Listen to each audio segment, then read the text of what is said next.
All right, let's dive into this one. Animal Farm by George Orwell. I think a lot of people hear that title and they think, oh, this is going to be a kid's book talking animals. Yeah, you think Barnyard Frolic. But it's not, is it? No, not at all. This book, it's deceptively simple, you know? It's got these really interesting, layers to it. So how would you describe Animal Farm to someone who's, say, interested in studying literature, maybe in school? I would say, first and foremost, it is a satire. And it's an allegory, a really sharp one at that. Okay, so help our listener out here. What do we mean when we say Animal Farm is an allegory? So on the surface, right, you've got this farmyard, and these animals are, they rebel against their human farmer. His name is Mr. Jones. And they're trying to, create this perfect society, this utopia. Sounds pretty idyllic. Yeah, in theory it does. But, underneath all that, Orwell's actually making a commentary on real-world events and, particularly the dangers of totalitarianism. So the animals and the society that they're building, it's all symbolic.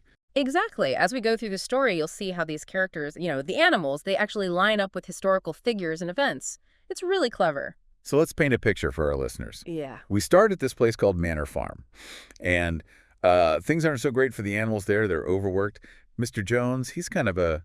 Yeah, he's not a great guy. No, not a great guy. He's neglecting the animals. Mm. And then this pig, Old Major, he kind of sets things in motion, right? He does. Old Major, he's like the wise old sage. And he has this vision, a vision of a society run by animals for animals, no humans to exploit them. And he gives that, famous speech. Yes, and teaches them the song Beasts of England. That becomes their rallying cry. Like their own national anthem, almost.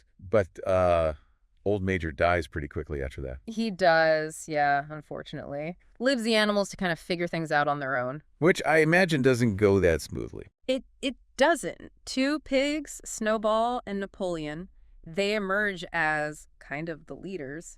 Both really smart, but they have very different ideas about how to run things. I remember Snowball being kind of the dreamer, the one who wants to build a windmill, bring technology to the farm. Right. He wants to modernize, educate the animals. He's got all these big plans. But Napoleon's a little more, how do we say it? Cunning. Yeah, a little more cunning. Mm-hmm. Less interested in sharing power. Definitely more power hungry. Yeah. That dynamic between them is key to the whole story. And then, of course, the rebellion happens. The animals, they finally get fed up and drive Mr. Jones off the farm. It's a moment of, pure excitement, hope. Mm-hmm. They create the 7 commandments of animalism. And the most important one, all animals are equal. Sounds like a great start. But knowing Animal Farm, we know things probably don't stay that way for long, right? Oh, things get complicated very quickly. Power can be a tricky thing. And some animals are, well, as we'll see, more equal than others. Yeah, that's the line that really sticks with you, but we'll get to that later. First, we need to talk about what happens when those cracks start to show in this animal utopia they've built. And it all really blows up, that tension with this windmill, right? Yeah, the windmill. That's Snowball's big dream. He's, drawing up plans, giving speeches, really trying to get everyone on board. But Napoleon, well, he's not exactly playing fair. He's kind of working behind the scenes, planting seeds of doubt. Undermining the whole thing. Yeah. And, he's appealing to fear, to these kind of, baser instincts in the animals. And then there are the dogs, right?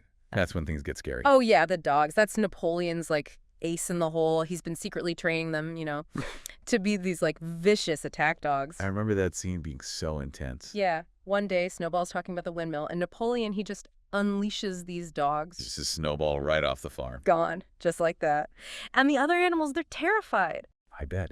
It's suddenly everything changes. Yeah. The hope, the idea of this equal society, it's all gone. Yeah, this is where it really shifts. It becomes a dictatorship, essentially. Napoleon's in charge. And, of course, he changes the story, starts saying the windmill was his idea all along. Of course. And this is where Squealer comes in. This pig, he's like Napoleon's right-hand man. Master propaganda. Oh, Squealer. He's like the spin doctor. Yeah, exactly. He twists everything.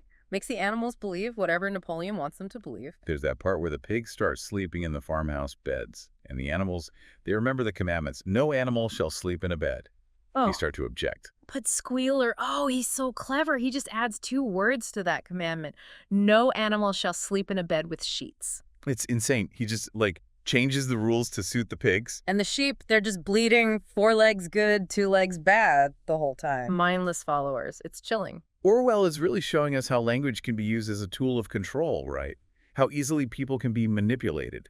Makes you think about what's happening in the real world, too. All the propaganda and misinformation out there. Exactly. It's a timeless theme, sadly. So what happens to the other animals? I mean, how do they deal with all this? Well, some, like Molly, this horse who loves ribbons and sugar cubes, she leaves. Can't handle it. Yeah, she's not cut out for this revolution. No, she's not. And then there's Benjamin, the old donkey. He's cynical, seen it all before. He's just like watching it all unfold, waiting for it to fall apart. Yeah, pretty much. But the most tragic character, it's got to be Boxer. That strong, hardworking horse. Oh, Boxer. He's so loyal, so dedicated. His motto, I will work harder. It breaks your heart. He believes in the cause, He trusts Napoleon. He represents, like, the working class, the ones who always get exploited. And then there's the war with the neighboring farm, Pinchfield. Yeah, that's like a whole other level of chaos. That farmer, Mr. Frederick, he's just as bad as Jones. And he tricks Napoleon, right? He does. Buys timber from Animal Farm with fake money, then attacks them. Destroys the windmill. All that work, gone. And Boxer, bless his heart, he just keeps working harder.